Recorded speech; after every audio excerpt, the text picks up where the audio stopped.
तालिबान के साथ भारत ने औपचारिक तौर पर बातचीत शुरू कर दी है। इसकी झलक दोहा में दिखी आज, जहां भारतीय राजदूत दीपक मित्तल से तालिबान के नेता शेर मोहम्मद अब्बास स्तानिकज़ई की मुलाकात हुई। ये मुलाकात लंबी चली। स्तानिकज़ई हमारे राजदूत से मिलने भारतीय दूतावास आए थे कतर में, दोहा में। ये मुलाकात तालिबान की गुजारिश पर की गई है। इस मुलाकात का जो सबसे अहम मकसद था वो था अफगानिस्तान में फंसे भारतीयों को वहां से सुरक्षित निकालना। भारत ने अपनी चिंता जताई कि अफगानिस्तान की धरती का इस्तेमाल भारत विरोधी हरकतों और आतंकवाद के बढ़ावे के लिए नहीं होना चाहिए। ये साफ साफ तालिबान के नेता स्तानिकज़ई को भारत के दीपक मित्तल ने बोल दिया है। तालिबानी प्रतिनिधि ने भारत को भरोसा दिया कि वो हमारी भावनाओं का ख्याल रखेंगे और वो भारत के साथ मित्रता के संबंध चाहते हैं, जैसा कि तालिबान के हवाले से खबर आ रही है। आज जिस बातचीत की झलक दोहा में दिखी है उसके बारे में आपको याद होगा, एबीपी न्यूज़ ने पहले ही आपको बता दिया था और भारत ने बातचीत की उम्मीदों का रास्ता खुला रखा है। आज ये साफ हो गया।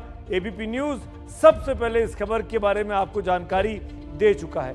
हमारी नज़र इस खबर पर बेहद संजीदगी के साथ शुरुआत से है, क्योंकि अफगानिस्तान में हिंदुस्तान के लोग फंसे हैं और हमको उनको सुरक्षित बाहर निकालना है। हिंदुस्तान का बहुत बड़ा कारोबार है जो बिल्कुल ठप हो चुका है। हिंदुस्तान की साख फंसी है जिसकी हम सबको परवाह है। जिस न्यूज़ शो की खबरों को आप चुनते हैं, इसी इंडिया चाहता है में 25 अगस्त को हमने बिल्कुल शुरुआत में ये बताया था कि भारत सरकार और तालिबान में बातचीत हो सकती है, इंगेजमेंट हो सकती है। और आज वो बातचीत दोहा में शुरू भी हो गई, सामने भी आ गई। तालिबान आज दुनिया के सामने एक ऐसी सच्चाई है जिसको ना चाहते हुए भी स्वीकार करना पड़ रहा है। आज 10 दिन हो गए हैं जब उसने अफगानिस्तान पर पूरी तरीके से कब्जा किया। तो सवाल है कि क्या उसी तालिबान के साथ अब तमाम देश कूटनीतिक रिश्तों के लिए बात करने को तैयार हैं?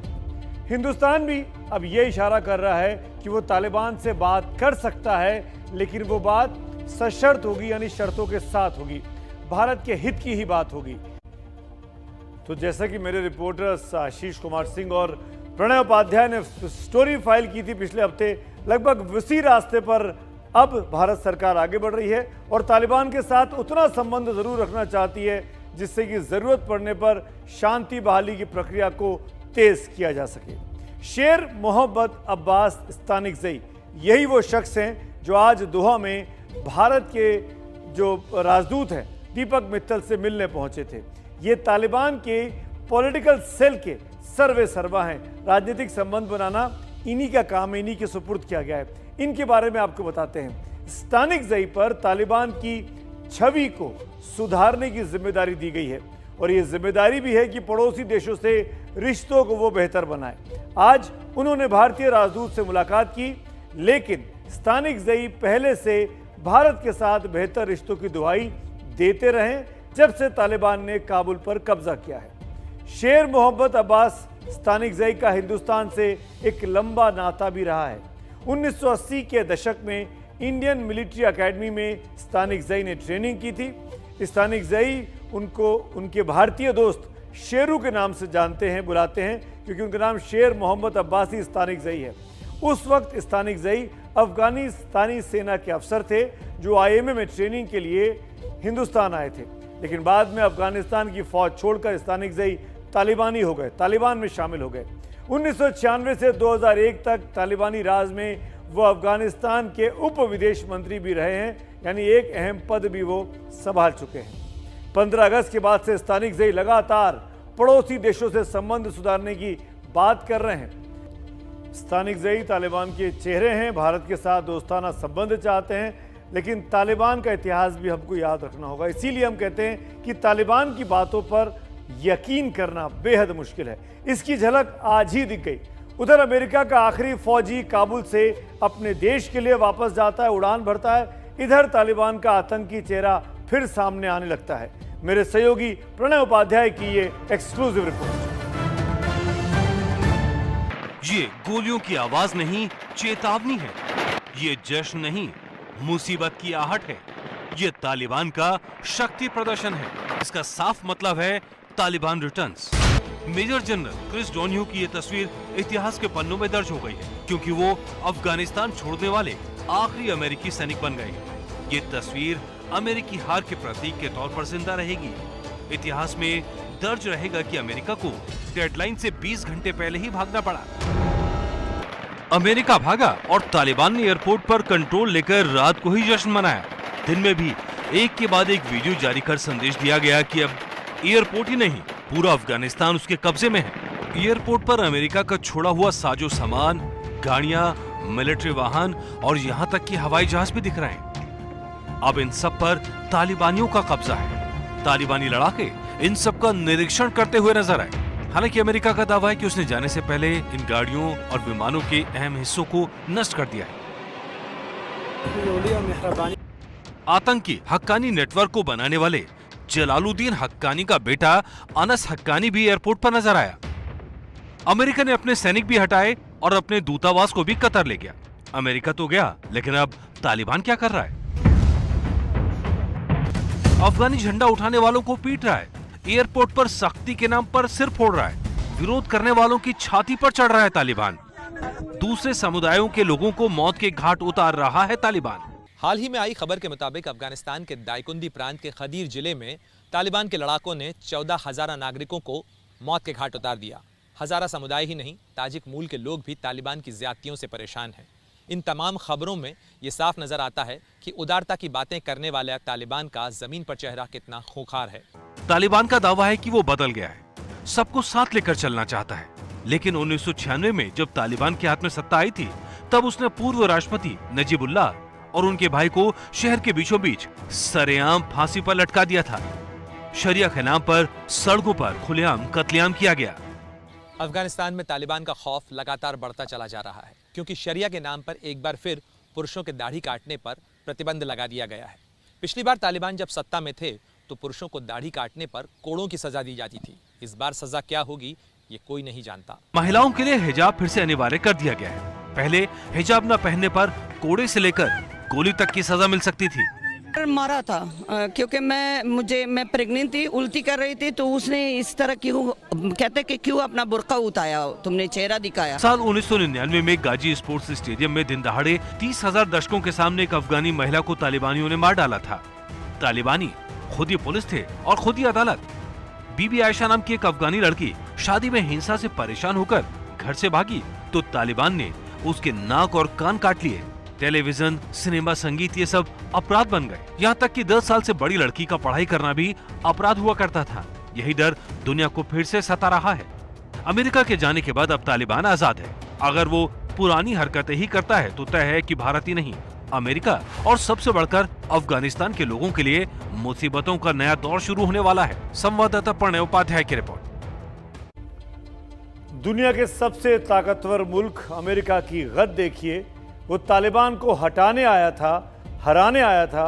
वो उसी तालिबान को सम्मान सब कुछ सौंपकर मुंह लटकाकर वापस लौट गया है। अमेरिका गया, तालिबान आया। लेकिन अमेरिका के जाने से पहले ही कांधार में 3 दिनों से काउंसिल ऑफ इस्लामिक एमिरेट की बैठक शुरू हो चुकी है, यानी तालिबान की सुप्रीम लीडर्स की बैठक। ये बैठक कंधार में हुई और इसकी अध्यक्षता तालिबान के सुप्रीम लीडर शेख हिब्तुल्लाह अखुंदजादा ने की है। शनिवार से सोमवार तक 3 दिन की बैठक में ताजा राजनीतिक हालात, सुरक्षा और सामाजिक मुद्दों पर चर्चा हुई। इस बैठक में अफगानिस्तान में नई सरकार के गठन पर भी लंबी बातचीत तालिबानी नेताओं के बीच में हुई है। और अब इस बैठक के बाद जो एक्सक्लूसिव जानकारी एबीपी न्यूज के पास आ रही है अफगानिस्तान की नई सरकार के बारे में, वो मेरे सहयोगी आशीष कुमार सिंह बताते हैं। वो भी अब आप सुन लीजिए। सूत्रों के मुताबिक तालिबान ईरान मॉडल पर अफगानिस्तान में नई सरकार का गठन कर सकता है।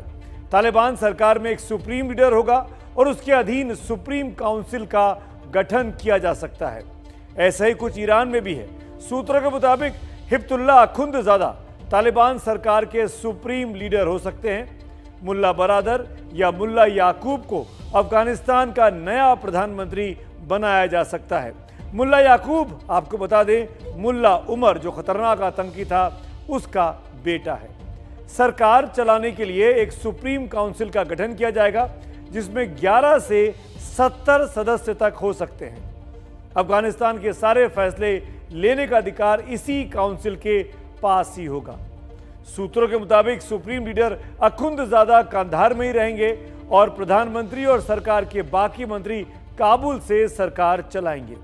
एबीपी न्यूज को मिली जानकारी के मुताबिक अगले एक हफ्ते में नई सरकार बन सकती है और सूत्रों के मुताबिक तालिबान का हार्डलाइनर गुट सत्ता में किसी और को शामिल नहीं करना चाहता है, जबकि दोहा के तालिबानी नेता दूसरे पक्षों को भी शामिल करने के पक्ष में हैं। यानी हल्का सा तकरार दोनों लोगों में है, जो कट्टर भी हैं और जो नरम हैं, उन दोनों के बीच आपस में एक तरीके का डिफरेंस ऑफ ओपिनियन दिखाई देता है। हालांकि उम्मीद यही दिखाई दे रही है कि सरकार में गैर तालिबानी पक्ष को भी शामिल थोड़ा ही सही लेकिन किया जा सकता है। आतंकी वारदातें करने वाला, दुनिया भर में कोहराम मचाने वाला, जगह जगह न जाने कितने मासूमों का कत्ल करने वाला तालिबान अब सत्ता में है और वो सामाजिक, धार्मिक और वैश्विक स्तर पर बड़ी बड़ी बातें करता है इस वक्त दिखाई दे रहा है। शायद यही बदला हुआ तालिबान है। अब सवाल ये उठता है कि 20 साल में अमेरिका ने क्या किया। जवाब दिया जाता है कि ओसामा बिन लादेन को ढूंढ निकाला और मार डाला, अलकायदा को तहस नहस कर दिया। अफगानिस्तान में उसने विकास की नई उम्मीदें पैदा की हैं। 20 साल में पढ़ा लिखा तबका तैयार किया, एक नया मिडिल क्लास उभर कर आया। इराक में सद्दाम की हुकूमत और जिंदगी दोनों को खत्म कर दिया। इस्लामिक स्टेट जैसे आतंकी संगठन को इराक में कमजोर किया। लीबिया में कर्नल गद्दाफी जैसे तानाशाह का खात्मा किया। अमेरिका इस बात पर खुश हो सकता है कि क्या ये कामयाबियां कम हैं, लेकिन दूसरे विश्व युद्ध के बाद सबसे बड़ी महाशक्ति बनकर उभरा अमेरिका जब भी कोई जंग लड़ा है वो हार गया है या पीछे हट गया है। कल हमने आपको 5 बड़े युद्धों के बारे में बताया था जहां अमेरिका को मुंह की खानी पड़ी थी। आज ये जानिए कि अफगानिस्तान में उसकी हार क्यों हुई है। अमेरिका के पास आधुनिक हथियार तो थे, लेकिन अफगानिस्तान की स्थानीय संस्कृति से वो अनजान था। वो अफगानिस्तान में एक ऐसे दुश्मन से 20 साल तक लड़ता रहा जो ज्यादा प्रतिबद्ध था, ज्यादा कटिबद्ध था। अफगानिस्तान की घाटियां, पहाड़, गुफाओं का इस्तेमाल करने में तालिबान माहिर निकला, अमेरिकी फौजी नहीं। तालिबान के लिए यह युद्ध एक जिहाद यानी धर्म युद्ध था, आज़ादी की लड़ाई के समान। अगर कहीं तालिबान कमजोर पड़ता था तो इसको और ज्यादा धर्म युद्ध बना देता था। तालिबान ने खुद को इस्लाम के प्रतिनिधि के रूप में पेश किया। वहीं अमेरिकी और अफगानी सैनिक किसी बेहद बड़े जज्बाती मकसद के लिए नहीं लड़ रहे थे, वो बदला लेने वहां गए थे। अमेरिकी सैनिक और ज्यादातर अफगानी सैनिक सिर्फ डॉलर के लिए वहां पर युद्ध कर रहे थे। अमेरिकी फौज वापस अमेरिका चली गई है, लेकिन पीछे रह गए हैं सवाल कि अमेरिका ने इस जंग से क्या पाया। इस जंग में जीत तालिबान के नाम लिखी गई और अफगानिस्तान के हिस्से में रह गई दर्द की दास्तान। 11 सितंबर 2001 को आतंकी वार, 31 अगस्त 2021 को आतंक से हार। 20 साल के अंतराल की इन 2 तस्वीरों में अमेरिका का गुरूर 2 बार टूटा है। 2 बार आतंकियों ने अमेरिकी ताकत को चुनौती देकर शिकस्त दी है। जिस तालिबान के खिलाफ अमेरिका अफगानिस्तान में दाखिल हुआ, उसी के हाथ सत्ता सौंपकर अफगानिस्तान से भाग खड़ा हुआ। 11 सितंबर 2001 अमेरिका के ट्विन टावर पर विमानों को टकराकर आतंकी संगठन अलकायदा ने अमेरिका के खिलाफ आतंक का धमाका किया था। के समर्थन से पल रहे जिस आतंक से भारत दशकों से पीड़ित था, उसी का दर्द अमेरिका ने झेला था। 9/11 के बाद अमेरिका ने अलकायदा के खिलाफ जंग का ऐलान कर दिया। अलकायदा का मुखिया ओसामा बिन लादेन समेत अलकायदा के बड़े आतंकी तालिबान की शरण में अफगानिस्तान छिपे थे।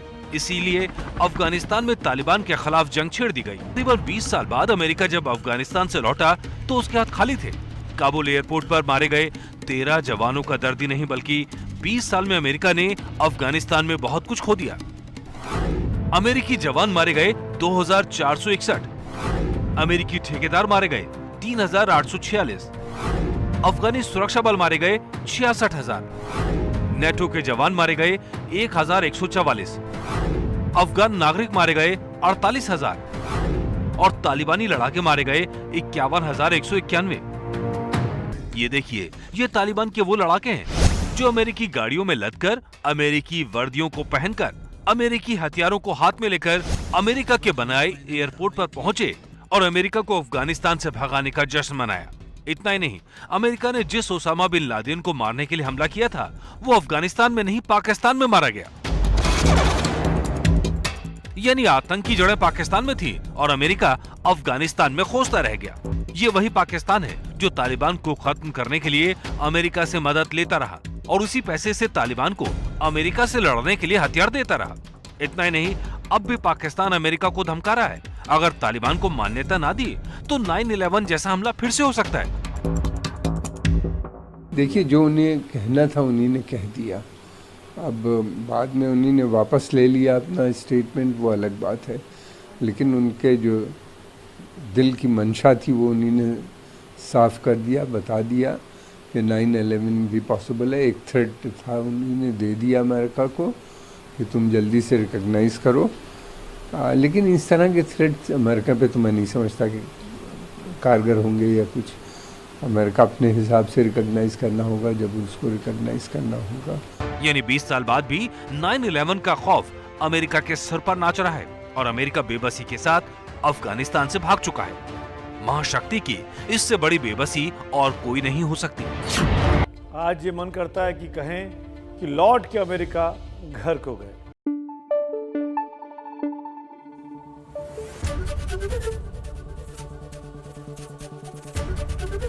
एबीपी न्यूज आपको रखे आगे।